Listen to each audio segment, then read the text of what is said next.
आज का टॉपिक है फीवर, क्योर इन 72 आवर्स। मेरी पत्नी अक्सर बोलती है, तुम जब भी कभी सेमिनार में जाते हो, कहीं भी जाते हो, एक ही तरह कपड़े पहन लेते हो, ऐसा लगता है जैसे और कुछ है ही नहीं तुम्हारे पास। और ये फैशनेबल भी नहीं है, पुराने वाले जमाने का कपड़ा है दिखने में। तो मैंने कहा कैसे, ये तो फैशनेबल है, मुझे तो ऐसे ही लगता है, तभी तो मैं पहनता हूँ। कहा नए जमाने का कुछ पहनो, दिखने में नया लगना चाहिए, नया जो ट्रेंड है आजकल वो देखो, नोटिस करो और उसके हिसाब से पहनो। मैंने कहा नया ट्रेंड है वो कैसे पता चलेगा? तो अखबार में देखो लगातार वो क्या हो रहा है, और अखबार के अलावा अपने आसपास देखो, टीवी में देखो किस बात की चर्चा हो रही है। अखबार में, टीवी में, रेडियो में क्या चर्चा हो रहा है, क्या चीज हो रहा है, what is the new trend, accordingly अपने गेटअप को बनाओ। तो फिर मैंने वादा किया, मेरी पत्नी यहाँ बैठी है सामने, कि इस बार जब मैं आऊंगा तो बिल्कुल नए ट्रेंड के हिसाब से ही आऊंगा। ऐसा ही मैंने किया, देखने में नहीं लग रहा, अभी लगेगा। इस बार मैंने अभी छुपा के रखा, वो इसलिए क्योंकि कहीं ऐसा ना हो कि मुझे देख के कोई और एक ट्रेंड चुरा दे, इसलिए इसकी लॉन्चिंग मैं अभी कर रहा हूँ।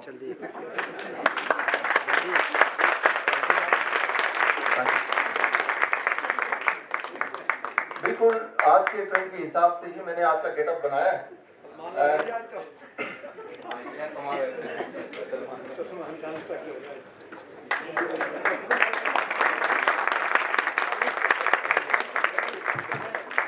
आई थिंक आज का ट्रेंड यही है, हर जगह सवाल यही है, डेंगू, यही स्टाइल है आज का।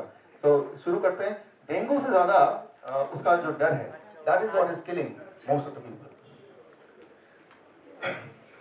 पहली बात तो ये कि डेंगू का कोई इलाज नहीं है, और वो क्यों है? अभी आपने देखा जिस तरह से ये छुपा हुआ था अंदर, डेंगू का जो वायरस या फॉर दैट मैटर कोई भी वायरस, दुनिया में जब भी कोई वायरस बॉडी में जाता है तो उसका इलाज क्यों नहीं है? हर चीज का इलाज है, लेकिन उसकी दवा क्यों नहीं बन सकती? जैसे आपने देखा कि ये अंदर छुपा हुआ था, इसके ऊपर एक कपड़ा था, उसके ऊपर एक और था, फिर टाई था, उसको जब हटाया तो ये नजर आया।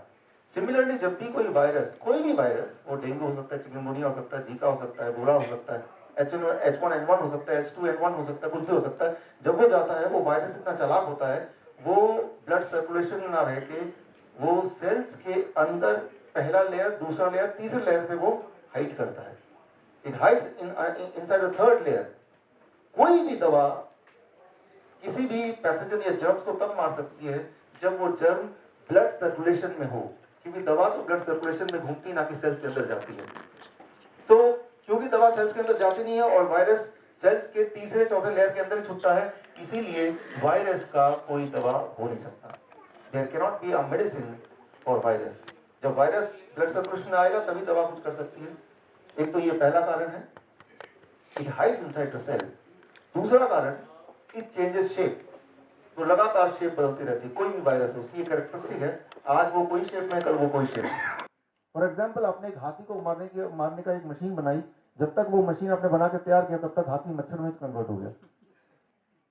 तो आप मच्छर के को बनाने के, मारने की मशीन को बनाने की तैयारी करने लगे, लेकिन जब तक वो मशीन तैयार हुई तब तक वो एक कुत्ता बन गया।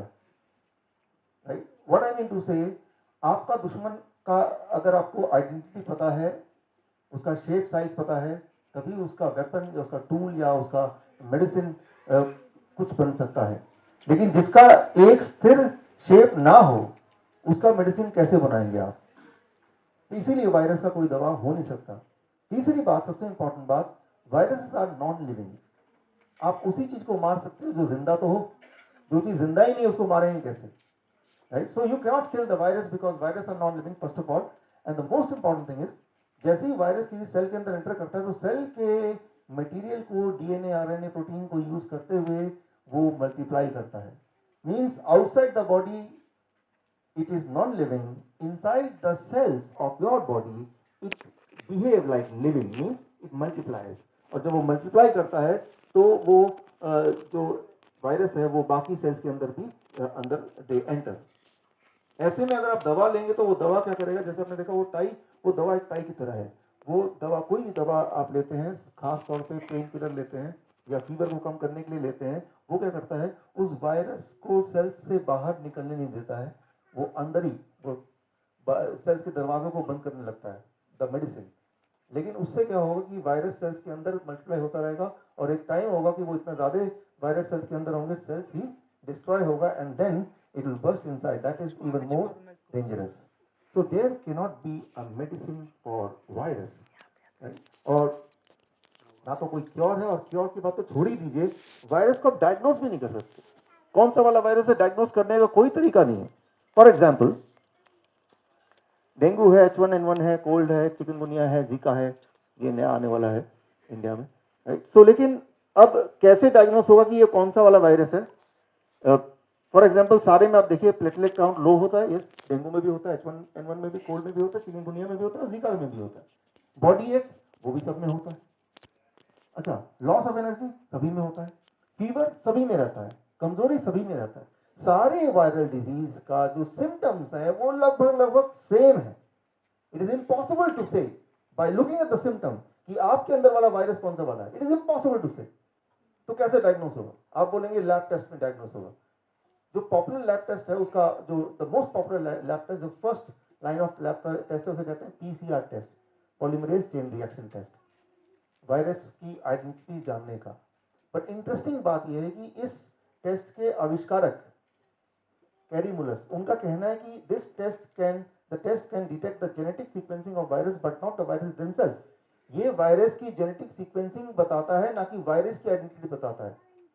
वायरस के अंदर कौन सा प्रोटीन है वो बताता है, और वो वाला प्रोटीन किसी और वायरस में भी हो सकता है, किसी और तरह के वायरस में भी। तो ये जो टेस्ट अभी यूज करते हैं हॉस्पिटल में, डॉक्टर यूज करते हैं, वो टेस्ट से वायरस नहीं पता चल सकता, राइट। वो टेस्ट से सिर्फ ये पता चल सकता है कि उसका प्रोटीन क्या है, और डेंगू के वायरस का प्रोटीन और H1N1 वायरस का protein they are same. So this means वो कुछ भी हो सकता है। पहली बात, इसको सिंपल भाषा में अगर बोलें, फॉर एग्जांपल मान लीजिए मैंने एक दूरबीन बनाई, वो दूरबीन से आप उसामा बिन लादेन को ढूंढ सकते हैं, ऐसा दूरबीन बनाया। लेकिन उस दूरबीन से जब देखने लगे तो उसामा बिन लादेन कुछ इस तरह दिखने लगे। तो अब क्या दिक्कत आएगी, क्या प्रॉब्लम आ सकती है? जैसे आपने ये पकड़ा तो हो सकता है उसामा बिन लादेन हो, लेकिन ये भी तो हो सकता है कि कोई और इंसान जैसी दाढ़ी ऐसे वो उसको आपने डिटेक्ट कर लिया। The same is the situation with the test, PCR test, जो कि फर्स्ट लाइन ऑफ एक्शन का टेस्ट है।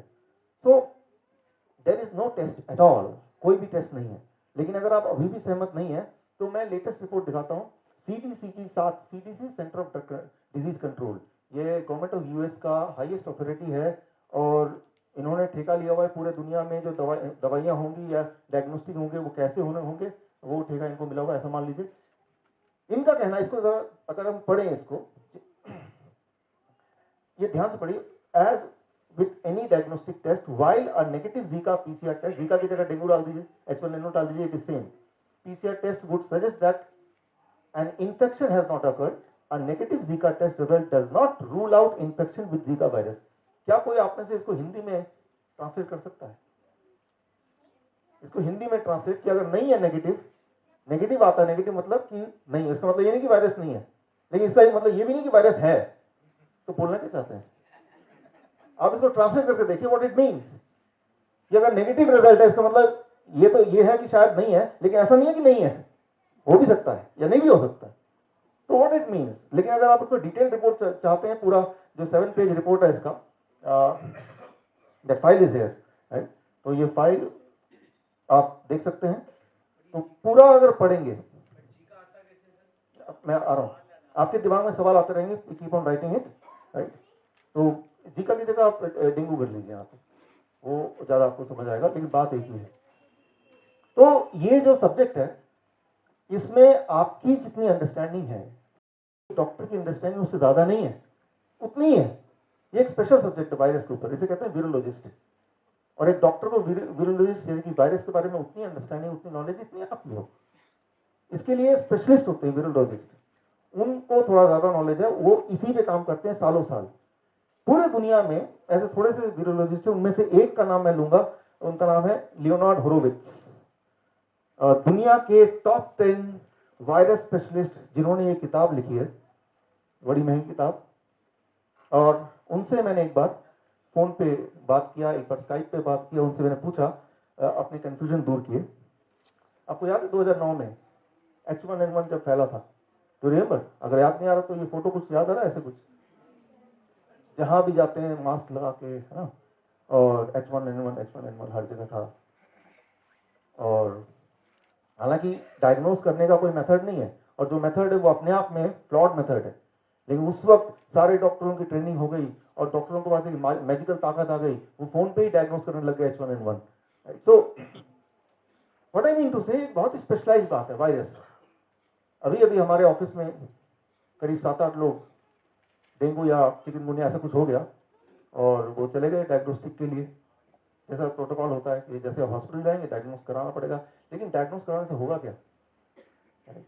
और मैंने कहा चलो दिखाओ रिपोर्ट, उसमें ब्लड टेस्ट के अलावा MRI भी, अल्ट्रासाउंड भी, सारा कुछ है। मैंने कहा ये अल्ट्रासाउंड किस लिए है? तो डॉक्टर ने बोला क्या पता अल्ट्रासाउंड में दिख जाए आपका वायरस।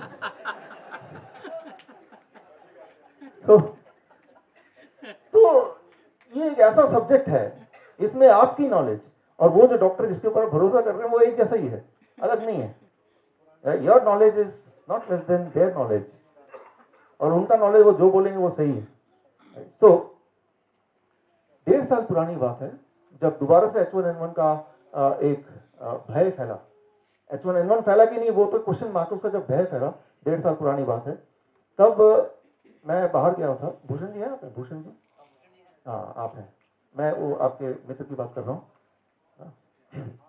हाँ, तो मैं जब बाहर गया हुआ था तो उनको बुखार हुआ, एडमिट हो गया हॉस्पिटल में। कौन सा हॉस्पिटल? अपोलो वो था, एशियन था, एशियन था ना। और उन्होंने बोला कि देखते ही कि इस वक्त कोई भी अगर फीवर में जाएगा, डॉक्टर देखते ही बोल देगा आपको डेंगू है। उस वक्त का ट्रेंड था H1N1, उस वक्त का स्टाइल था H1N1, आपको तो H1N1 है, और दवा भी चालू कर दी, और 3 दिन के अंदर उनकी डेथ हो गई, 3 दिन के अंदर। जब तक मैं वापस आया तब तक डेथ हो चुकी थी, और खुद गाड़ी चला के गए थे, और विदिन 3 days ही डाइड। सो मैंने थोड़ा इन्वेस्टिगेट किया, और जो टॉप वीरोलॉजिस्ट है उनके सामने एक केस रखा, उसको डिटेल में एक्सप्लेन, उसको मैंने स्टडी किया उनके साथ मिलके। लेकिन उनका जो एक क्लिपिंग है वो आपको दिखाता हूँ, उनका क्या मानना है, वो डेथ हुई कैसे, इसको समझना आपके लिए जरूरी है। I am having in my hand the death certificate of one of my friend. A specific case I would like to discuss with you. He was admitted on 27th of February, that is just last week, with the symptoms of pneumonia in one of the biggest hospital of India, and the doctor suspected of H1N1 and gave him Tamiflu. And on 2nd of March, that is after 3 days of admission of pneumonia, he died. And the death certificate said that he died of H1N1 positive. So what do you think? My belief is he did not die of H1N1. My belief is he died of the treatment of Tamiflu. What I think is that the Tamiflu is the cause of the death rather than any virus. What is your take on this? I would have to agree completely with you. I totally agree with that diagnosis. I believe that if you start to study Tamiflu and the fraud that was instigated in the process of approving Tamiflu, I would have to go back and study, but I seem to recall that the whole Tamiflu operation and the drug company that produced it was under the direction of the American military industrialist Donald Rumsfeld, that his organization was literally implicated in consumer fraud and in defrauding the federal government, in paying off the Food and Drug Administration to approve of Tamiflu, which is extremely toxic. And my general beef with what it is that you're reporting and the conclusion of the hospital is, again, the hospitals are bribed. The hospital administrators are bribed. When you are in that position, and it's the same thing in academia, the way control is maintained is the way I've discussed previously, that you've got money coming in from these higher level organizations such as World Bank, World Health Organization. अभी यहाँ पे इन्होंने जो खुलासा किया वो ये किया कि मेरा सवाल इनसे ये भी था यहाँ पे कि भाई एकदम से कैसे पता चल जाता है डॉक्टर्स को बिना टेस्ट के, और test itself is a flawed, you know, कि H1N1 पॉजिटिव है या डेंगू पॉजिटिव है, चिकनगुनिया पॉजिटिव है। तो इनका जवाब था कि जो हॉस्पिटल्स हैं उनको फंडिंग होती है, जितने ज़्यादा डेंगू केस आएंगे या उस वक्त H1N1 के केस आएंगे उतना उनको फंडिंग होगी। सो ये उन हॉस्पिटल्स के हित में है कि वो पेशेंट को ऐलान कर दे ये H1N1 है और आज की तारीख में ऐलान कर दे ये चिकनगुनिया है, चाहे वो सिंपल फीवर भी क्यों ना हो, क्योंकि उससे फंडिंग आएगी। और जब ये ऐलान करेंगे तो उससे भय का व्यापार वो और फैलेगा।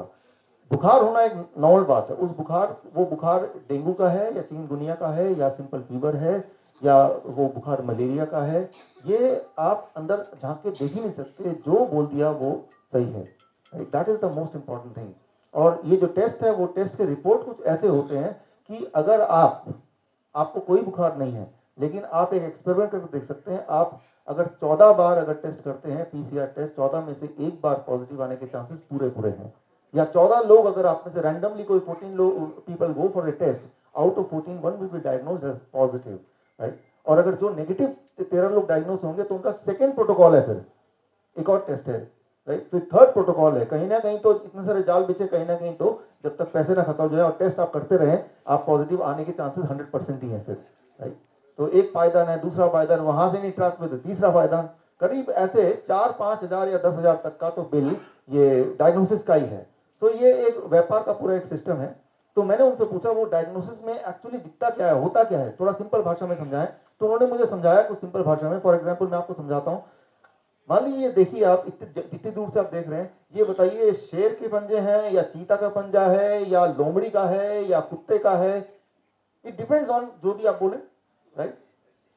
लेकिन जो भी आप बोलेंगे वो जरूरी है क्या वो करेक्ट हो। तो जब एक टेस्ट होता है या ब्लड रिपोर्ट होती है जिससे वायरस का टेस्ट होता है, तो वो जो टेस्ट करने वाले को जो नजर आता है वो उतना ही क्लैरिटी से नजर आता है जितना क्लैरिटी से आपको समझ आ रही है बात। तो ये पूरी तरह से टेस्ट होने, जो इंसान टेस्ट कर रहा है उसके ऊपर है कि उसके उस वक्त फ्रेम ऑफ माइंड में क्या चल रहा है, अकॉर्डिंगली वो जो बोल देगा, that is what is the ultimate truth. So ये सारे चीजों को, जब जो सारे नॉलेज उन्होंने मुझे दिया, जो सारे कन्वर्सेशन हुआ, मैंने उनको रिक्वेस्ट किया, फाइनली एक किताब उन्होंने मेरे साथ लिखी। किताब का नाम है why the mortality rate drops when the doctor gone strike, right. जब भी दुनिया में देखा गया कि डॉक्टर स्ट्राइक पे जाते हैं तो वहाँ की जो मृत्यु दर है अक्सर ही घट जाती है, वहाँ के लोगों की हेल्थ अक्सर ही अच्छी हो जाती है, राइट। सो कहीं भी देख लीजिए, चाहे यूएस में हो। Thank you. तो ये किताब डॉक्टर लियोनार्ड होरोविट्ज दुनिया के टॉप 10 वीरोलॉजिस्ट में टॉप 10, एड्स पे इन्होंने काम किया, इबोला पे इन्होंने काम किया, साइक में जाके काम किया, और फिर इन्होंने एक्सपोज किया अमेरिकन गवर्नमेंट को। और अभी कुछ दिन पहले मेरी बात हुई तो उन्होंने बताया कि भाई सरकार ने फैसला कर लिया कि इनका मकान छीन लिया जाए, ये देशद्रोही है, राइट। तो मेरा मन कर रहा था कि भाई मैं उनको इनवाइट करूं कि ठीक है आप कोई बात नहीं, आप इंडिया में आके रह सकते हैं, राइट। लेकिन यहाँ का भी कुछ भरोसा नहीं है। मित्तल जी को तो पता ही है, हमारे कुछ डायबिटीज एजुकेटर उनको एक तो जेल में भी गए थे, राइट। तो इंडिया हो या अमेरिका हो, अगर हम ऐसी बातें करते हैं जो कि ट्रुथ है, तो एक नियम बना दिया गया है, एक धारा बना दी गई है, राइट, मैजिकल रेमेडी एक्ट, उसके according the person can be in jail. तो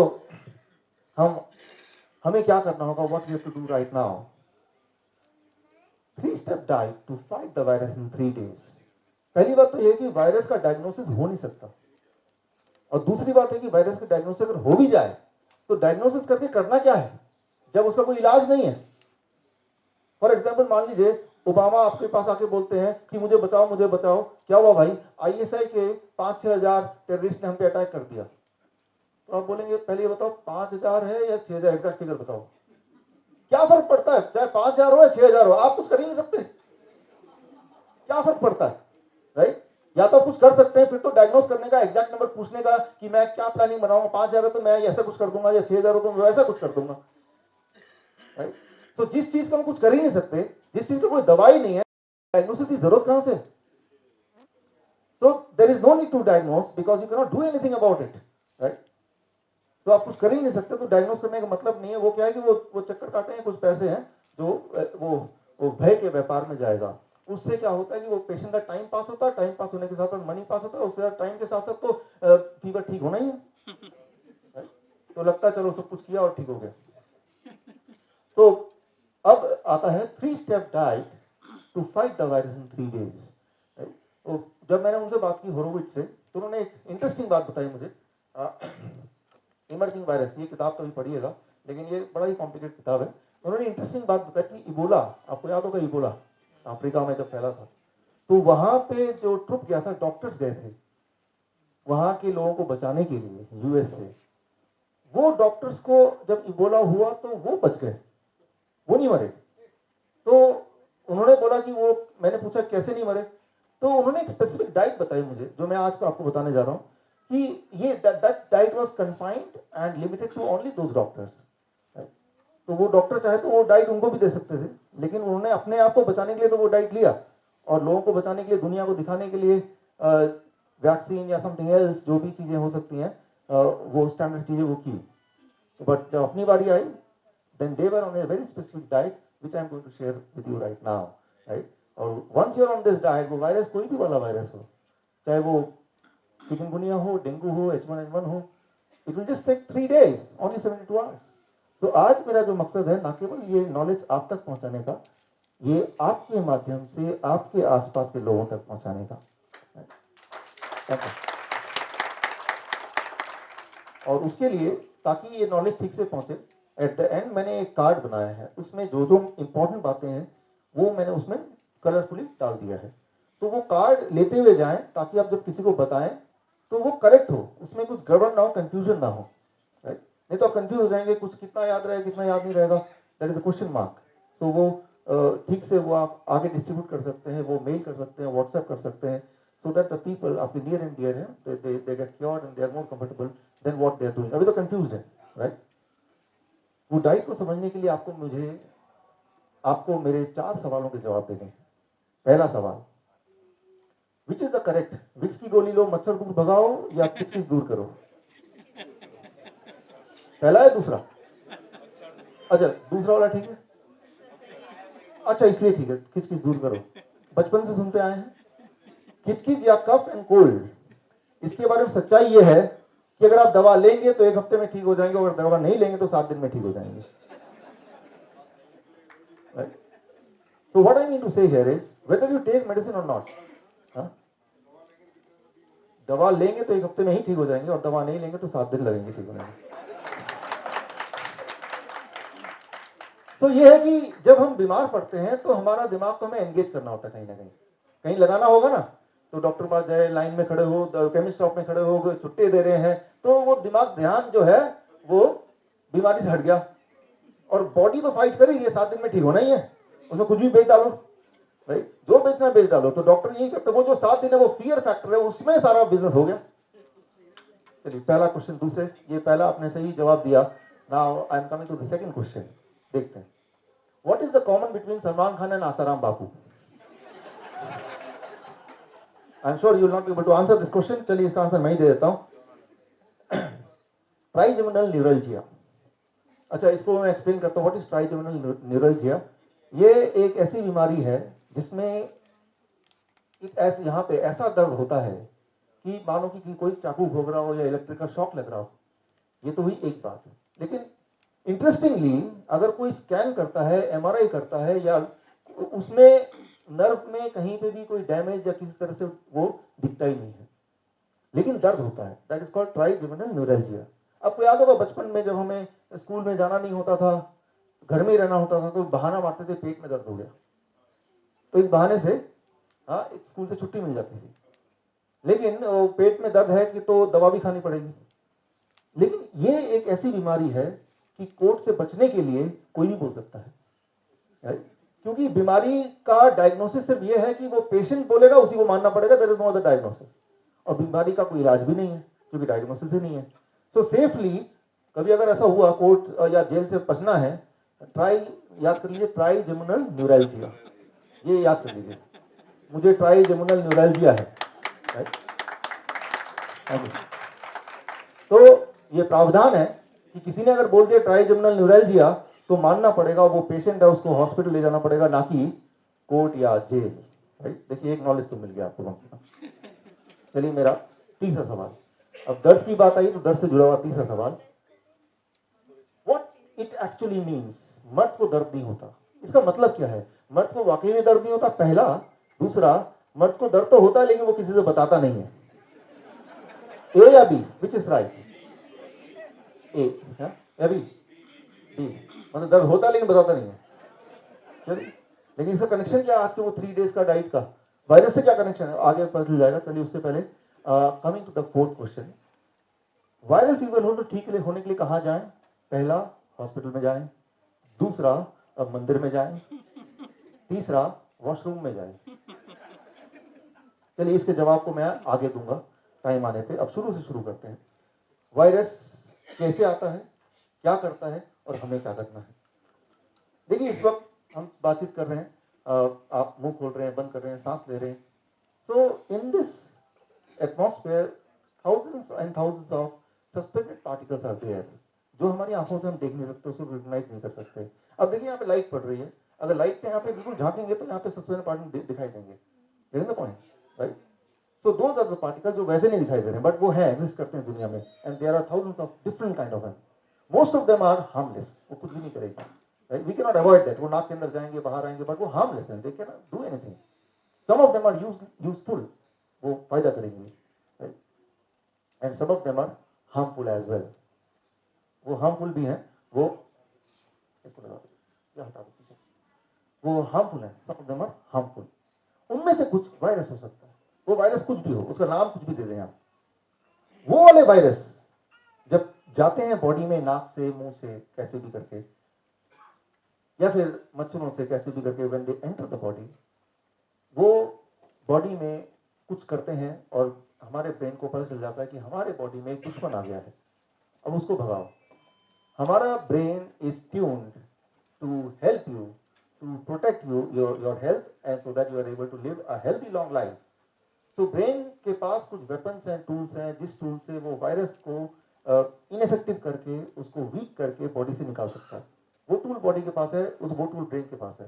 तो सबसे इंपॉर्टेंट टूल है that is fever, high fever, temperature.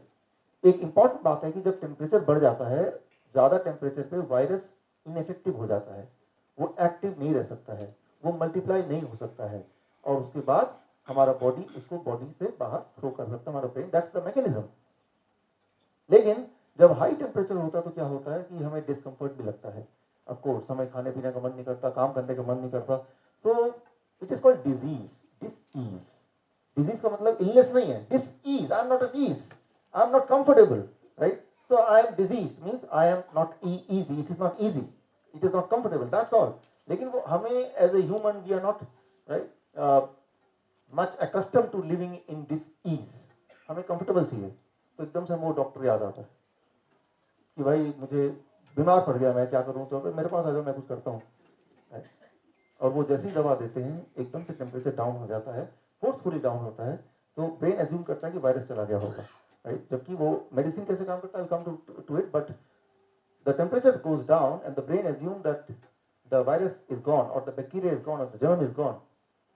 जो वायरस है वो नॉन लिविंग होते हुए भी वो बड़ा इंटेलिजेंट है, उसको पता चल गया कि ये इंसान को पता चल गया है कि भाई कुछ गड़बड़ है, तभी ये इधर उधर जा रहा है।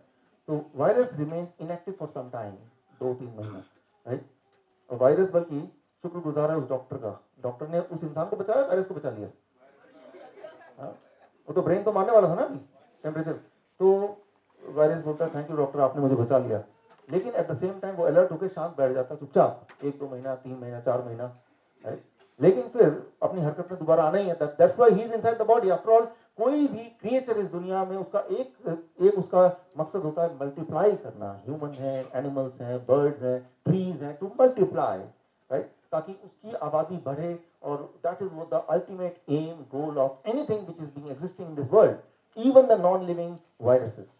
और जब दोबारा मल्टीप्लाई करना है, तो जैसे ही मल्टीप्लाई करने की बारी आएगी, तो इस बार वायरस को पता चल गया कि ब्रेन टेम्परेचर बढ़ा देगा और मैं इनएक्टिव हो जाऊंगा। तो 2-3 महीने में वायरस एक स्किल सीख लेता है कि हाई टेम्परेचर वो मरेगा नहीं, राइट? To understand. अब हाई टेम्परेचर मरना, राइट, उससे कैसे प्रोटेक्ट करना है, दैट वायरस लर्न्स इट।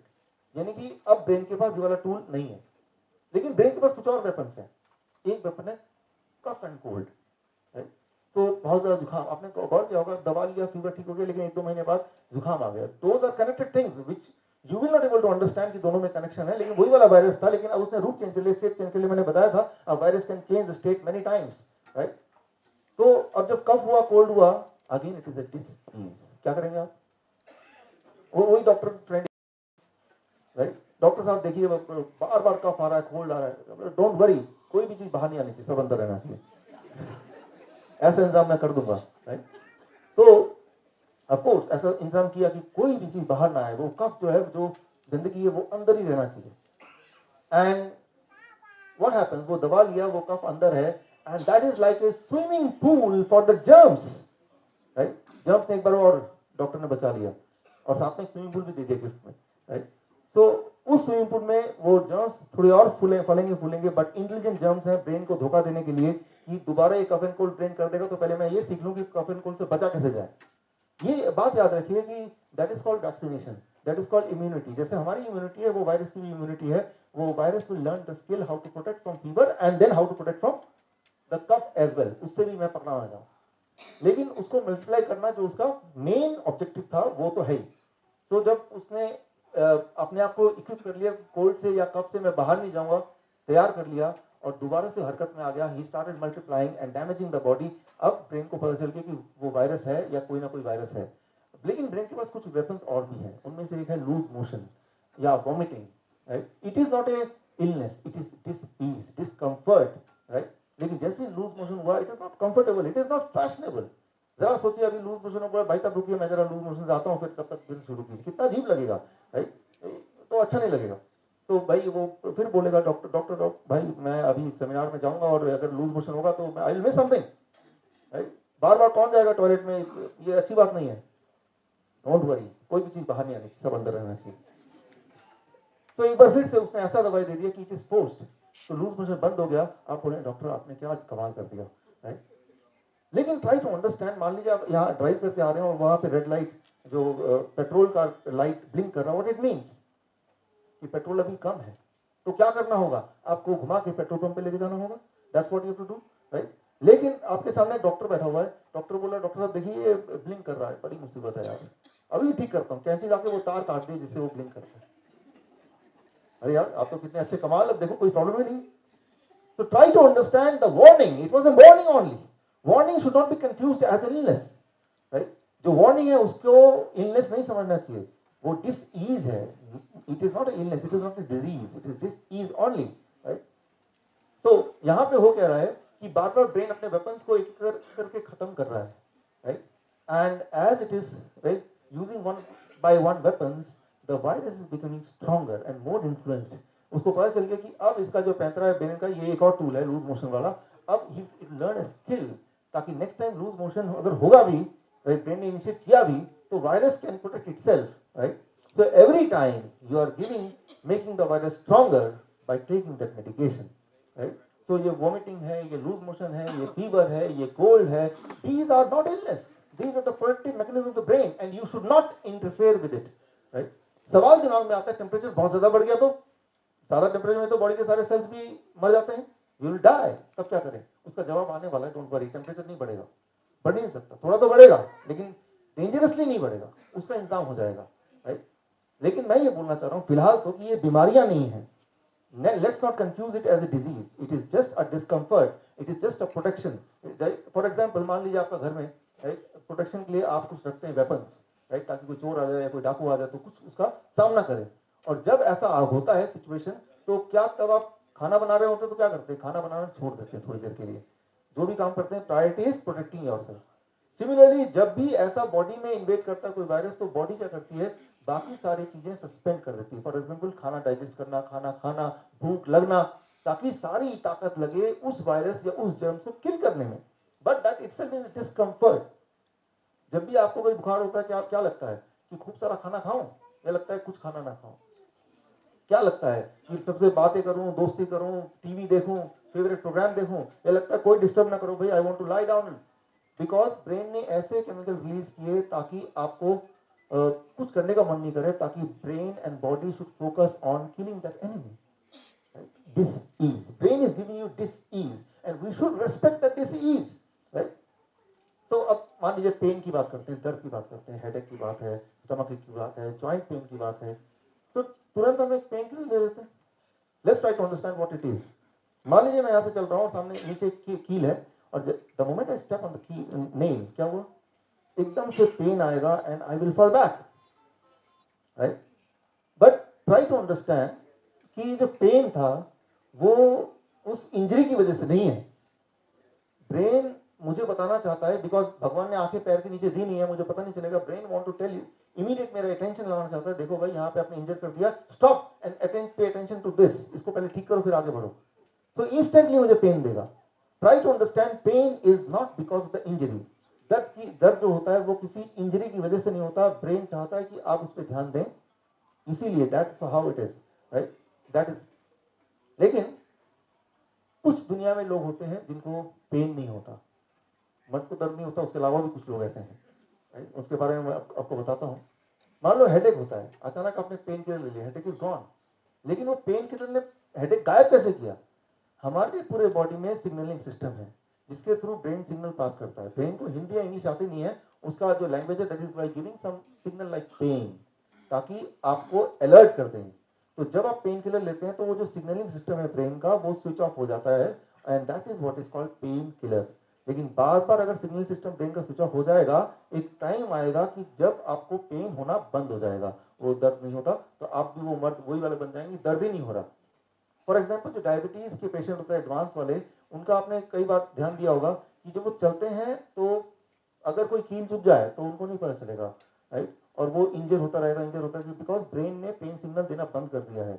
लेकिन पूरे दिन के बाद जब शाम को आते हैं और जूते और मोजे उतारते हैं तो मोजा पूरा ही खून में लथपथ. That is the time, for the first time ही नो, अरे यार मैंने अपने पैर को इतना इंजर कर दिया, राइट? तो try to understand and tell me, pain is an enemy और pain is a friend? Friend. तो पेन को इंटरफेयर नहीं करना है, राइट? जैसे टूथ हो गया, हेडेक हो गया, तुरंत एक पेन किलर ले लिया. पेन किलर का मतलब ब्रेन की जो सिग्नलिंग सिस्टम है उसको आपने इंटरफेयर किया. इसका मतलब नेक्स्ट टाइम और आगे आगे एक टाइम आएगा जब ब्रेन पेन सिग्नल देना बंद ही कर देगा. ऐसे कुछ बच्चे पैदा होते हैं दुनिया में जिनको कहते हैं CIPA. CIPA, congenital insensitivity to pain, pain that is CIPA. मतलब बचपन से उनके बॉडी में पेन सिग्नलिंग एबिलिटी वो उसके साथ पैदा ही नहीं हुए थे. उनको पेन नहीं होता, दर्द नहीं होता. टीचर मार ली, तड़ातड़ मारते रहो, मुझे तो कोई पेन ही नहीं हो रहा. अच्छा आइडिया ना? कैसा लगेगा ऐसी जिंदगी, पेन ही ना हो? मजा आएगा? अच्छा रहेगा कि नहीं रहेगा? वो बोलेगा मैं तो सीपा चाइल्ड हूं, तो मुझे तो पेन नहीं होता. अब देखिए, इस वक्त अगर मैं आपकी फोटो खींचूं, इस वक्त यहां से आपकी फोटो खींचूं, 15 मिनट बाद एक और फोटो खींचूं, अभी देखिए आप कैसे बैठे हैं, कोई ऐसे बैठा है, कोई ऐसे बैठा है, कोई पैर ऊपर पे बैठा है. 15 मिनट बाद अगर एक और फोटो लें और दोनों कंपेयर करें, क्या आपका पोज बिल्कुल सेम रहेगा? Not all. तो जैसे आप एक पर्टिकुलर पोज में बैठे हैं तो आपका ब्रेन नजर बनाया हुआ है उस पोज पे और आपके टिश्यूज पे. टिश्यूज की एक कैपेसिटी होती है उस वेट को झेलने के लिए. उस कैपेसिटी के बाद वो टिश्यू ब्रेक होना शुरू हो सकते हैं. तो ब्रेन क्या करेगा, एक पेन सिग्नल भेजेगा और आपको बिना डिस्टर्ब किए ही एक हल्का पेन सिग्नल. तो आपका ध्यान यहाँ है लेकिन आपने पोस्चर चेंज कर लिया, राइट? लेकिन जो सीपा चाइल्ड है, सीपा चाइल्ड, मान लीजिए मैं ऐसे खड़ा हूं तो मेरा 70 केजी का वेट है, मैंने अपना सारा वेट इस लेफ्ट पैर में ज्यादा डाला हुआ है, बट मेरे left leg is design to hold that weight for some time. लेकिन उसके बाद क्या होगा कि मेरे टिश्यूज टूटने लगेंगे, लेकिन उससे पहले ब्रेन एक सिग्नल देगा, pen signal, I will change the posture, right? तो सीपा वाला बच्चा क्या करेगा? फॉर एग्जाम्पल मान लीजिए यहाँ पे ये बहुत गर्म है एंड अननोइंगली मैं अपना हाथ ऐसे रखता हूँ, I pull it back, right? Because ये हीट है, ब्रेन ने बिल्कुल पेन सिग्नल दिया मेरे फिंगर्स पे और जलने से पहले मैंने इसको कर लिया. लेकिन जो सीपा चाइल्ड है उसका हाथ यहीं रहेगा, पेन सिग्नल ब्रेन भेज नहीं पा रहा है. और क्या होगा कि कुछ समय बाद जब वो देखेगा, अरे मेरे हाथ का है, वो तो जल ही गया, लेकिन फिर भी उसको पेन नहीं हो रहा, राइट? तो वो ऐसे खड़ा है और कुछ देर बाद या कुछ घंटों बाद खड़ा रहेगा, वो उसको पेन नहीं होगा, हड्डियां भी टूट जाएंगी तब भी पेन नहीं होगा. सो पेन अगर ना हो, दैट इज कॉल्ड सीपा. ऐसे जो लोग हैं, राइट, वो 25 साल से ज्यादा जिंदा नहीं रहते, 25 years. By the time they are 25 years of old, उन्होंने अपनी इतनी हड्डियां तोड़ चुकी होती हैं, दे डाई, राइट? तो मर्द को दर्द नहीं होता, वो मर्द होने से पहले, मतलब जवान होने से पहले वो दे डाई, राइट? So यहाँ पे the point I want to make here is that pain is a friend, vomiting is a friend, temperature is also a friend. उसको अगर हम डिस्टर्ब करेंगे तो हम किसी और जंजाल में फंसने वाले हैं. आप जब सोते हैं, याद कीजिए, रात को सोते हैं एक पर्टिकुलर पोस्चर में, सुबह जब उठते हैं, are you in the same posture?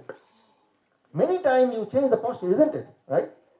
तो आप एक पर्टिकुलर पोस्चर में सो रहे हैं, तो आपका ब्रेन जगा हुआ है, वो लगातार देख रहा है कि ये टिश्यूज पे ज्यादा लोड तो नहीं है, और जब ज्यादा लोड हो गया तो ब्रेन ने थोड़ा सा पेन दिया, आपको नींद को डिस्टर्ब नहीं किया.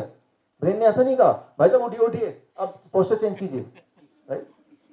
He is considerate, the brain is considerate. तो ब्रेन ने क्या किया? ब्रेन ने आपको थोड़ा सा पेन दिया, नींद में ही आपने पोस्चर चेंज कर दिया.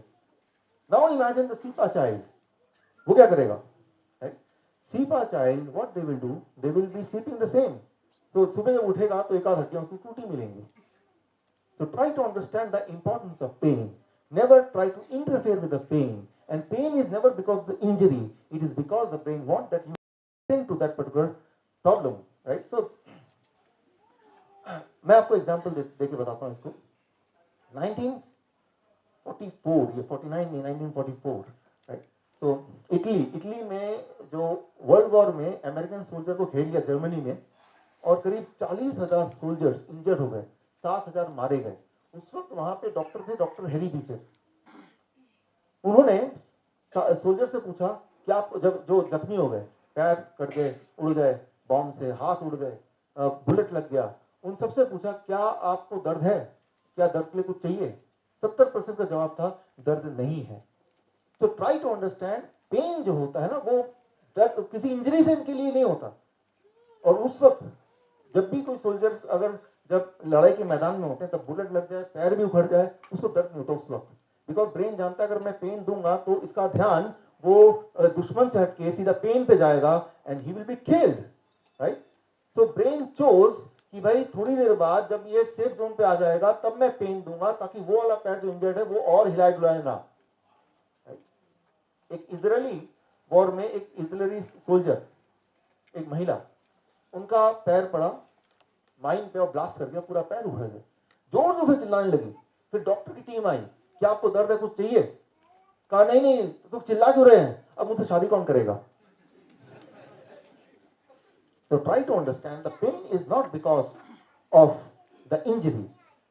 Brain chose कि भाई जब लड़ाई के मैदान में है तो ध्यान लड़ाई पे होना चाहिए, जब सेफ जोन में है तब पेन आता है. मैं आपको एग्जांपल देता हूँ. हिरन कभी देखा आपने? अब ये वीडियो देखिए कि हिरन का झुंड है, गोली लगी, और गोली लगने के बाद सारे हिरन भाग रहे हैं. आप देख के पहचान नहीं पाएंगे उनमें से कौन सी हिरन को गोली लगी है. देखिए जरा इस वीडियो को.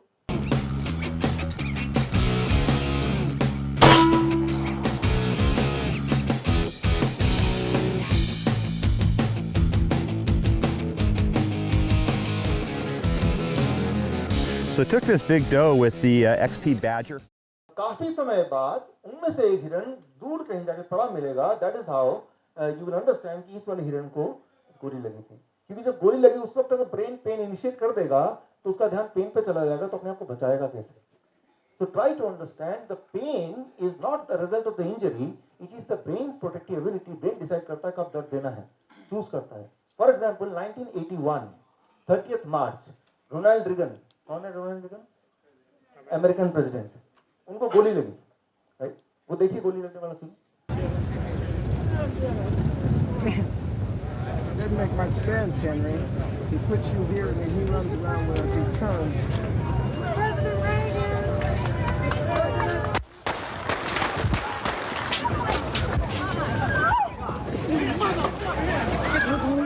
So उनको गोली लगी और तब किसी को नहीं पता चला उनको गोली लगी. उनको सेफली गाड़ी में बिठा के ले गए. काफी समय बाद देखा कुछ खून निकल रहा है. उन्होंने खुद अच्छा मुझे गोली लगी है. फिर उनको इलाज किया गया और जब एक साल हो गया ठीक, अगले साल उन्होंने एक साल जब पूरे हुए इस गोली लगने को, इंटरव्यू में बोला कि जब गोली लगी, पहली बार मुझे गोली लगी, फिल्मों में तो मुझे कई बार गोली लगी, वो पहले एक्टर थे, लेकिन अब मुझे पता चला गोली लगने के बाद दर्द हो कोई जरूरी नहीं है. फिल्मों में जब गोली लगती थी तो हर बार दर्द होता था, लेकिन अब जब असली में गोली लगी तो दर्द नहीं हुआ. काफी समय बाद मुझे पता चला कि मुझे गोली लगी है. So try to understand the pain is not because of the injury. It is the protective mechanism when the brain decides that I have to give pain. For example, आप अपना एग्जाम्पल लीजिए. आज जब घर से निकल रहे थे, संडे का दिन है, घर का सब कुछ ठीक करके जाना है और सेमिनार में टाइम पे पहुंचना है और ये बुक फेयर भी थोड़ा एंजॉय करना है, आप अपना टाइम मैनेज कर रहे थे और जल्दी में सामान रखते हुए और बाकी काम करते हुए आपका जो पैर है वो बेड के कोने में लगता है, लेकिन आप नोटिस नहीं करते। अब इमेजिन कीजिए होता क्या है ऐसे में कि रात को जब दोबारा घर जाते हैं, कपड़े बदलते हैं, तब देखते हैं अरे बाप रे यहाँ पे चोट सी लगी हुई है, याद करते हैं कब हुआ था, अरे सुबह जब मैं चल रहा था और भाग रहा था तब वो टकरा गया था। और जब ये सोच रहे होते हैं उस वक्त आपको पहली बार दर्द का एहसास होता है, isn't it? लेकिन जब एक्चुअली हो रहा था तो ब्रेन उसे देख रहा था, लेकिन ब्रेन को पता है कि अभी मैं दर्द दूंगा, बेचारा पहले से बहुत लेट हो चुका है, तो जाने दो उसको अभी। अब जब शाम को आ गए, सारे काम कर लिए, सोने जा रहे हैं, तो ब्रेन ने बोला अब इसको थोड़ा मैं इसका थोड़ा काम खींचता हूं, इसको थोड़ा डिसिप्लिन करता हूं। तो तब ब्रेन ने पहली बार हमको पेन दिया कि देखो भाई आगे से समझते रहना, डिसिप्लिन करने के लिए पेन दिया, ध्यान दिलाने के लिए पेन दिया, वो जब आपके पास वो समय है उस पेन को झेलने का, समझने का। So what I mean to say here is हमारे बॉडी में कुछ प्रोटेक्टिव मैकेनिज्म है, अगर वो मैकेनिज्म फेल हो जाए तो that may be the last day of our life. लेकिन उस मैकेनिज्म को अगर हम बीमारी मान लें, right, then that is the thing which will make us really sick. तो यहाँ पे मैं ये बोल रहा था कि इंजरी के रिस्पॉन्स पे पेन कब कैसे होता है वो ब्रेन डिसाइड करता है, वन थिंग। दूसरी बात ये है, जैसे मैंने बताया ट्राइजेमिनल न्यूरल्जिया कि कुछ इंजरी नहीं है but pain is there, right. So दो कॉन्ट्रास्टिंग बात हो गई, एक तरफ तो पेन है तो दर्द है, लेकिन दर्द कब है, it depends on the situation. Injury हो गई, दर्द कब होगा, it depends on the situation. और दूसरी तरफ कि दर्द तो है लेकिन पेन ही, दर्द तो है लेकिन इंजरी है ही नहीं कहीं। तो दर्द का कारण क्या है, दर्द ब्रेन डिसाइड करता है कि कब देना है, इंजरी हो या ना हो। For example common lower back pain अक्सर ही होता है लोगों को, और उसका कारण पूछे तो डॉक्टर से फ्रैक्चर होता है, ट्यूमर होता है, इंफेक्शन होता है, स्लिप डिस्क होता है। लेकिन 85% लोग जिनको लोअर बैक पेन होता है, इनमें से कोई भी डिटेक्ट नहीं होता। और ऐसे बहुत सारे लोग हैं जिनको कोई पेन नहीं है, लेकिन वो अगर स्कैनिंग करेंगे तो उनको स्लिप डिस्क मिलेगा।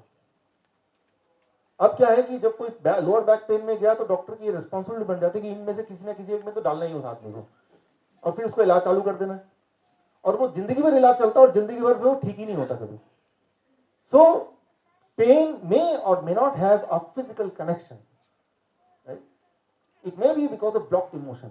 मान लो बचपन का कोई दुख है, उस दुख को बार बार याद करते हैं तो ब्रेन सोचता है आप उस दुख को संभाल के रखना चाहते हैं, तो वो दुख ब्रेन कहीं डाल देता है। दैट पार्ट में भी पेन है।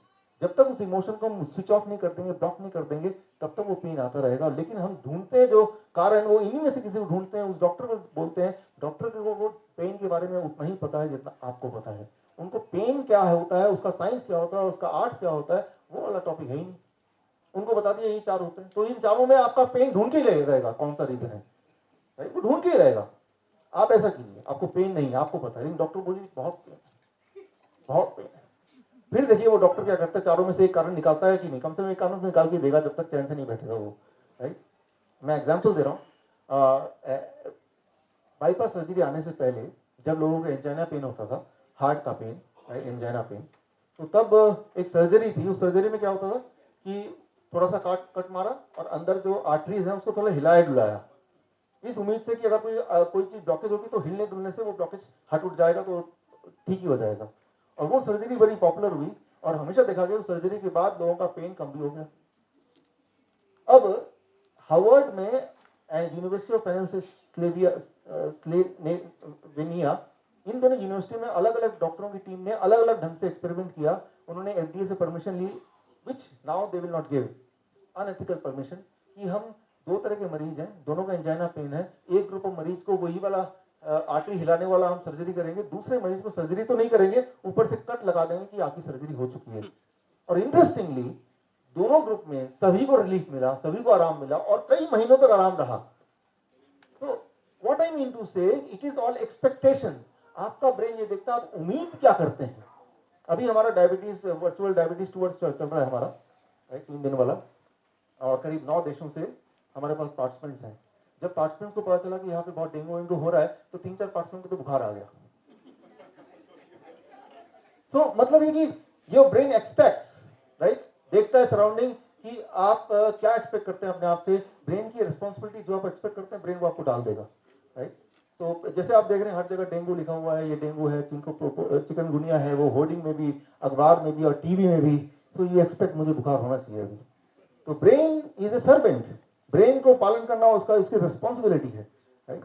सो यहाँ पे इंपॉर्टेंट है एक्सपेक्टेशन। एक्सपेक्टेशन कैसे होता है? Past belief, right. आसपास क्या चल रहा है, राइट, उससे एक्सपेक्टेशन बनता है। उससे क्या होता है? Emotion, fear, right? And इससे that results to pain or that results to fever, right? तो fever होता है, डर से fever होता है, आपको पता ही है, right? तो वो जो fear है, ये जो डर है, सारा व्यापार इस fear का है। वो जो डर के दौरान कुछ भी आप बेच सकते हैं, किसी को डरा के कि ऐसा नहीं कर देंगे तो ऐसा हो जाएगा, कुछ भी बेच सकते हैं। तो ये जो मेडिसिन है पूरा का पूरा, अगर वायरल डिजीज की बात करें, ये it is the business of fear, right. हालांकि अभी देखिए फीवर होना कोई बड़ी बात नहीं है, होती ही रहती है। लेकिन अभी फीवर को डेंगू का नाम दे दिया, चिकनगुनिया का नाम दे दिया, तो दैट बिकम्स अ बिजनेस। लेकिन सोचने वाली बात, बिल्कुल लॉजिकल बात यह है कि ये तो ऑलरेडी एस्टैब्लिश्ड है कि वायरस का डायग्नोसिस हो नहीं सकता, और अगर हो भी गया वायरस का कोई ट्रीटमेंट है ही नहीं। क्यों नहीं है, मैंने आपको बताया था। तो फिर हॉस्पिटल जाने का मतलब क्या है? डॉक्टर पास जाने का मतलब क्या है जब कोई ट्रीटमेंट है ही नहीं, राइट। वो it is passing the time, right, कि चलो समय निकल जाएगा, कहीं तो जाना है ना, ऑफिस तो जाना नहीं है, अब कहाँ जाए, चलो डॉक्टर पास चलते हैं, राइट। तो टाइम पास होना समझ आती है बात, पैसा भी पास हो जाएगा, राइट। और टाइम पास होने के बाद वो एक हफ्ता लगता है, and then you will recover on its own. और अगर आप रिकवर कर गए, सारा क्रेडिट उस डॉक्टर को चला गया, और कहीं अगर कोई पेशेंट अनफॉर्चुनेटली अगर भगवान को प्यारा हो गया तो उसकी किस्मत खराब थी। तो it is a safe business. Doctor का बिजनेस सबसे सेफ है कि अगर रिजल्ट नहीं मिलता तब भी पैसे पूरे ही मिलते हैं। खैर, हम अब इससे यहां पे कंक्लूजन पे आते हैं। पहला कंक्लूजन अभी तक का, fever, cold, loose motion, vomiting, pain are the defence mechanism of the body and they are not the illness. इसको इलनेस ना बोल के इसको डिफेंस मैकेनिज्म बोले, इसकी रेस्पेक्ट करें, राइट। इसे घबराए ना, ये बॉडी का इक्विपमेंट, अगर ये नहीं होता तो आप नहीं होते जिंदा, राइट।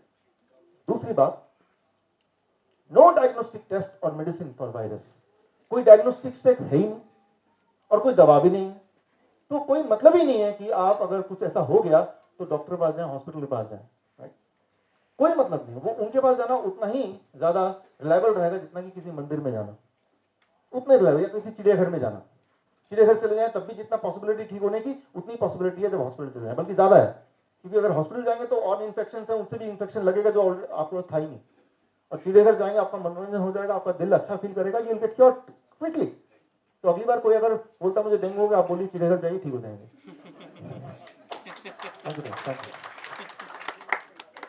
और साइंटिफिकली प्रूव कर सकते हैं आप। Third, consuming medicine during viral infection can lead to life long sickness. जब किसी को वायरल इंफेक्शन हो, स्ट्रिक्टली पेन के लिए कोई दवा ना लें, स्ट्रिक्टली फीवर के लिए कोई दवा बिल्कुल ना लें। और अगर ऐसा किया तो वो वाला जो पेशेंट है जो 3 दिन में अदरवाइज ठीक होने वाला था, वो कम से कम 15 दिन, 20 दिन, महीना, 2 महीना तक वो परेशान रहेगा किसी न किसी एलिमेंट की वजह से। तो स्ट्रिक्टली क्या नहीं करना है, दैट इज, अगर कभी वायरल इंफेक्शन या बुखार आया तो दवा नहीं लेनी है। क्यों? अब देखिए, मान लीजिए कोल्ड हुआ, आपने दवा लेकर उसको रोक दिया, कुछ दिन बाद वो ब्रोंकाइटिस बन जाएगा। फिर आपने दवा लिया, कुछ दिन बाद वही चीज निमोनिया बन जाएगा। फिर आपने दवा लिया, फिर कुछ दिन बाद वही अस्थमा बन जाएगा। फिर आपने दवा लिया, वही रेस्पिरेटरी फेलियर बन जाएगा, and then that will lead to death. Every time you may take the medicine, you make your situation even worse than before. तो दवा तो लेना ही नहीं है, that is one. क्या करना है उस पे आते हैं। तो आते हैं फीवर, क्योर इन 72 आवर्स। क्या करें? पहली बात तो फीवर को क्योर करने की जरूरत नहीं, बिकॉज ये तो प्रोटेक्टिव मैकेनिज्म है बॉडी का, तो उसको क्यों क्योर करें। सवाल यह आ सकता है कि वायरस को कैसे भगाएं, cure in 72 hours. That is the right topic ये होना चाहिए, वायरस है तो उसको बॉडी से कैसे निकाल बाहर रखें। उसके लिए पहले तो ये देखें कि सिम्टम क्या है। ये इंपॉर्टेंट स्केल है। नॉर्मली बॉडी का, ह्यूमन बॉडी का टेम्परेचर है वो 98.6 डिग्री नॉर्मल, राइट। टंग से, मुंह से करेंगे तो 98.6, अगर बगल में दबाएंगे थर्मोमीटर तो 97.7 ऐसे कुछ होगा, तो दैट इज नॉर्मल। 100 से 4 ये स्केल ना आपको मैं दे दूंगा, कार्ड प्रिंटेड है, right, so need not to worry about it. 100 या 100.4 डिग्री फ़ारेनहाइट तक it is called sub fever. Fever हुआ नहीं लेकिन फीवरिश टाइप लग रहा है, राइट। दैट उसका मतलब क्या, इसका मतलब है कि बॉडी में छोटा मोटा वायरस का कुछ चल रहा है, राइट, कुछ आदान प्रदान चल रहा है। Mild fever that is up to 101.3, यानी वायरस है और ब्रेन को पूरी तरह कंफर्म हो गया, ब्रेन ने अपना शुरू कर दिया है उसके खिलाफ जंग। मॉडरेट फीवर वो है 102.2 तक, मतलब जंग चल रहा है, राइट, और वो जंग में ब्रेन पर, हमारी बॉडी पर वो वायरस भारी पड़ रहा है, तो बॉडी टेम्परेचर बढ़ा रहा है।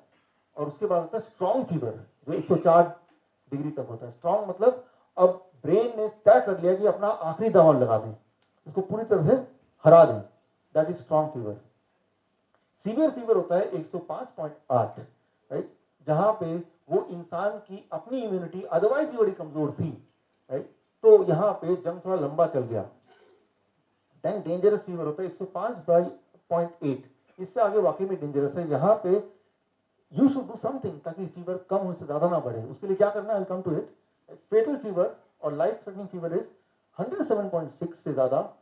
मैक्सिमम जो फीवर जाता है किसी का भी 109/6, मिनिमम जो टेम्परेचर बॉडी का रह सकता है 86, इससे कम होगा या इससे ज्यादा होगा, इन दोनों केसेस में ही it will lead to death. Body का जो एक होम्योस्टेट है वो 86 से लेके 109 के बीच में है, इससे अगर अलग होगा it will lead to death. अगर आपको विश्वास ना हो कभी करके देखिए, अलग, मेरा मतलब मत कीजिए, तो that will lead to death. तो अब इसमें होता कैसे है, virus it enters the body, और जब वायरस एंटर करता है तो पायरोजेनिक सब्सटेंस ऑटोमेटिकली बॉडी में रिलीज होता है, जो ब्रेन को सिग्नल की तरह काम करता है, और ब्रेन समझ जाता है कि फीवर, कि कोई वायरस अंदर आ गया है, तो ब्रेन अपना फर्स्ट एक्शन फीवर, टेम्परेचर बढ़ा देता है। क्यों? क्योंकि टेम्परेचर जब बढ़ेगा तो चार चीजें होंगी, अगर कोई टॉक्सिन होगा तो वो बर्न कर जाएगा, वो बॉडी से एलिमिनेट हो जाएगा, और वो जो जर्म है, वो वायरस है, वो पैरासाइट है, वो बैक्टीरिया है, वो पैथोजन है, वो जर्म्स इनएक्टिव या कमजोर हो जाएगा। और फीवर में हमारी बॉडी की जो इम्यूनिटी है वो इम्यूनिटी अलर्ट हो जाती है और इम्यूनिटी भी स्ट्रांग हो जाती है, राइट। तो ये चार चीजें टुगेदर होती हैं जब बॉडी अपना टेम्परेचर बढ़ा देता है। This 4 things happens. इसमें जो सबसे इंपॉर्टेंट बात है स्ट्रांग फीवर। स्ट्रांग फीवर मतलब 104 तक। जब किसी का 103 पॉइंट समथिंग आता है या 104 आता है तो घबराना नहीं है उसमें। उसमें यह है कि आपका बॉडी एक आखिरी पटकनी मार रहा है। आपने देखी सुल्तान मूवी? देखी सुल्तान, right?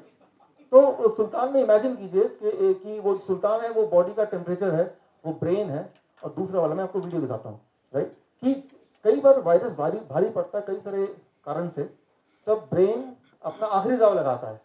At the time temperature briefly एक आध घंटे के लिए बहुत हाई जा सकता है, as high as 104, you know to worry about it, right. आप ऐसे इमेजिन कीजिए। Every single bottle. I'll pack it up and I'll send it to your wife.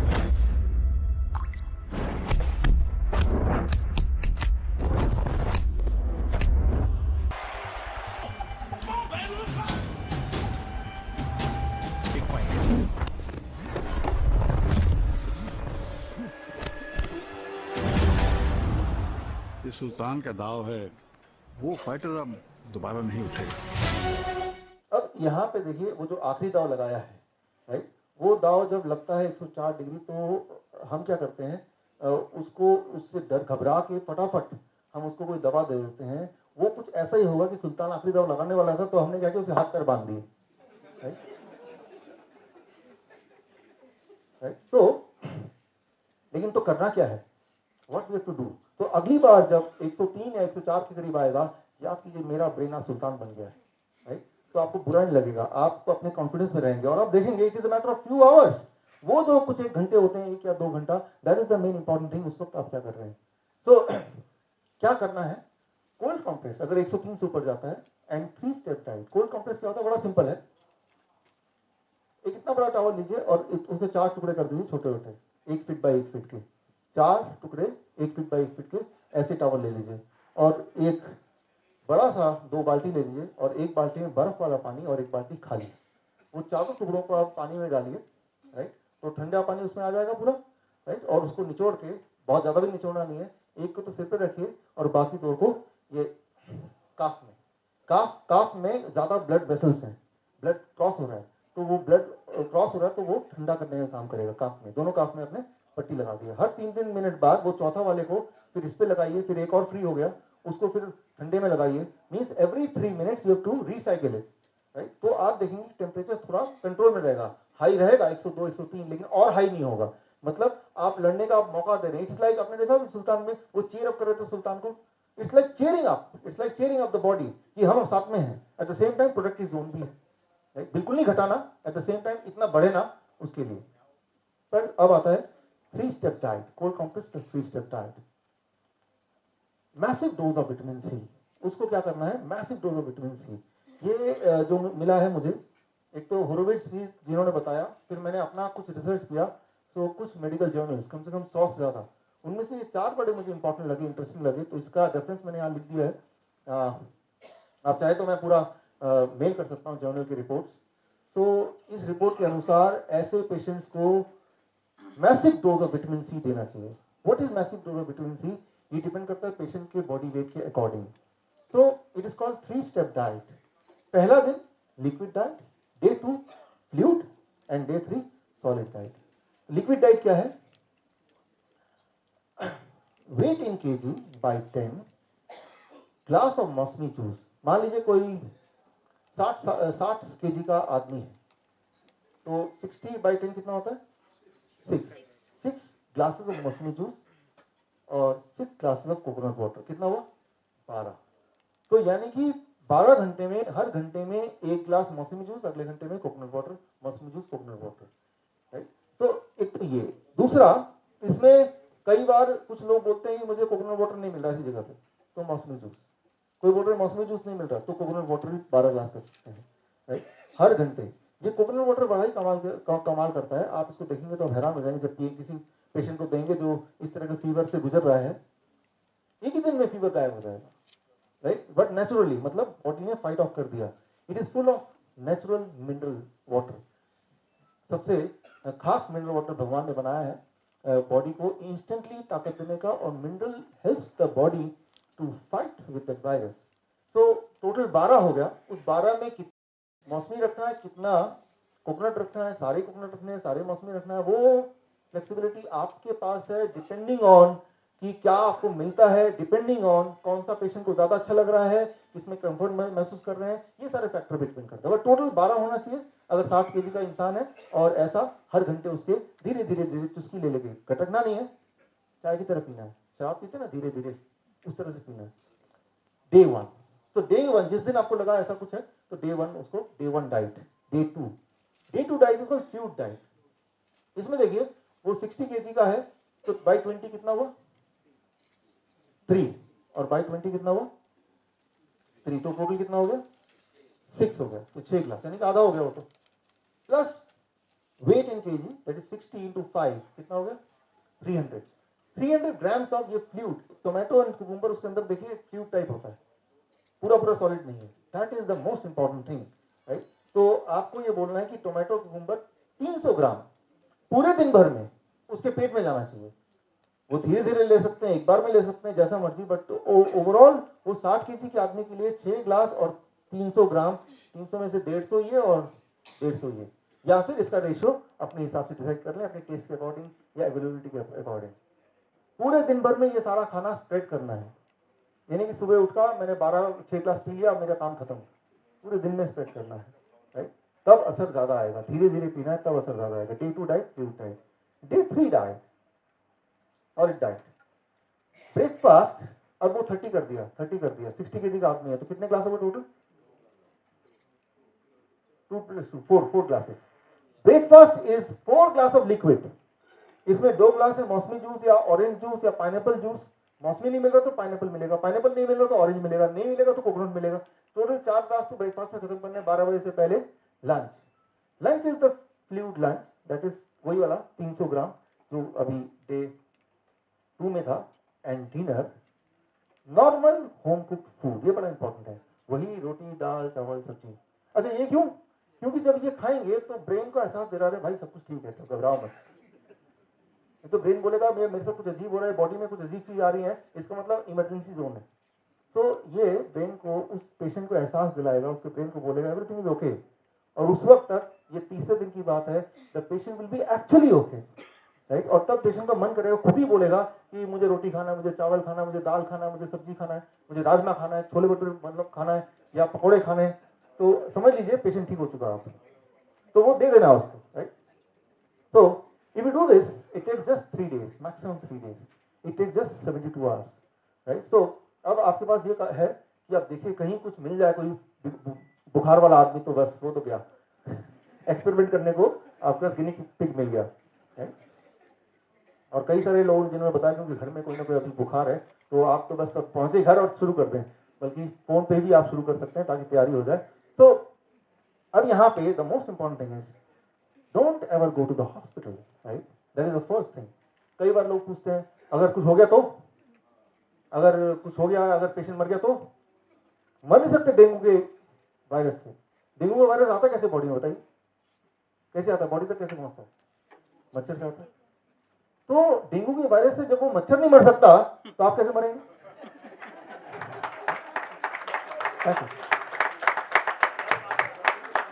हाँ, पहले वो मच्छर मरेगा ना, क्योंकि उसको भी तो डेंगू हो गया है, वो तो मरा नहीं। तो डेंगू के वायरस से आप मर नहीं सकते फॉर श्योर, लेकिन जब वायरस अंदर आया तो उसको तो हमने किया क्या बॉडी के साथ, that plays an important role, right, that plays the most important role. तो घबराइए नहीं, आप मर नहीं सकते, कुछ नहीं हो सकता, राइट, यही करना है। बाकी हमारी इम्यूनिटी जो है that is the best weapon. या फिर आप ऐसा कर लीजिए, प्रिवेंटिव डाइट, क्योंकि आजकल ऐसा माहौल चल रहा है, तो एक हफ्ते के लिए हम सब, आप सब प्रिवेंटिव डाइट पे चले जाइए ताकि protection from this kind of virus. How do that? Day 3 diet, right. Step 1, एक हफ्ते तक डे 3 डाइट पे रहिए। डे 3 डाइट मैंने बता दिया, मैं आपको कार्ड में दे भी दूंगा। Artificial fever for 7 days, body में आर्टिफिशियल फीवर क्रिएट करना है। उससे क्या होगा कि अगर कुछ वायरस कभी घुसा ही घुसा होगा, जब भी वायरस अंदर एंटर करता है हफ्ते, 2 हफ्ते, 3 हफ्ते बाद आपको असर पता चलता है। तो नया नया वायरस गया होगा तो वहीं पे वो अरेस्ट हो जाएगा by doing an artificial, creating an artificial fever in the body. अच्छा, आर्टिफिशियल फीवर क्रिएट कैसे करना है? थोड़ा खर्चा करना पड़ेगा। एक बड़ा टब ले लीजिए, खरीद लीजिए बड़ा टब जिसके अंदर आप बैठ सकें, और उस टब में गर्म पानी, इतना गर्म कि आप उसे सह सके आराम से, गर्म पानी डालिए विच इज कंफर्टेबली आप सह सकें, और ऐसा आप 15 मिनट तक बैठे रहिए। तो आपकी बॉडी के जो टेम्परेचर है वो लगभग 1.5 डिग्री बढ़ जाएगा और बढ़ा हुआ आधे घंटे तक रहेगा, और ऐसा आपको रोज करना है 7 दिन तक। तो अगर कोई वायरस घुस गया होगा जो आगे थोड़ा मैनिफेस्ट होने के बाद फिर वो फीवर आएगा ब्रेन में, लेकिन आपने पहले ही प्रिवेंटिवली डे 3 डाइट को एक हफ्ता फॉलो किया और वो आर्टिफिशियल फीवर भी क्रिएट कर लिया बॉडी में नहाने के वक्त, एंड देन दैट इज कि वो वायरस इससे पहले कि अपने पंख फैलाए और बढ़े और ब्रेन कुछ करे, उससे पहले ही आपने उसको वहीं पे रोक दिया, उसको वहीं पे अरेस्ट कर दिया। So that is called the preventive diet, right. So with that we come to the conclusion of this. तो मैं उम्मीद करता हूँ कि हमारे डायबिटिक एजुकेटर्स और हम सब मिलके इसको फॉलो करेंगे। कितने एजुकेटर्स हमारे यहाँ पे? या थैंक यू, थैंक यू। हाँ, एनीथिंग, स्टीम बात है, सोना बात है, इवन जब आप रनिंग करते हैं तो बॉडी का टेम्परेचर 1.8 डिग्री बढ़ जाता है, that is also artificial fever. Anything जिससे टेम्परेचर थोड़ा बढ़ जाए और बढ़ा हुआ थोड़ी देर तक रहे, that is called creating an artificial fever, right. सन बात भी हो सकता है, धूप में भी, राइट। तो with this we come to the conclusion of this. आपको एक फीडबैक फॉर्म मिलेगा, वो फीडबैक फॉर्म भरिए, एंड उसके बाद वो फीडबैक फॉर्म आप एक्सचेंज कीजिए। फीडबैक फॉर्म जब देंगे तो इन एक्सचेंज आपको वो कार्ड मिलेगा। उस कार्ड में जो मैंने इंपॉर्टेंट चीज बोली है वो प्रिंटेड है, लिखा हुआ है, जिससे आप अपना और अपने दोस्तों का ख्याल रख सकें। आप आए, हम मिलते रहेंगे। आपका धन्यवाद, थैंक यू।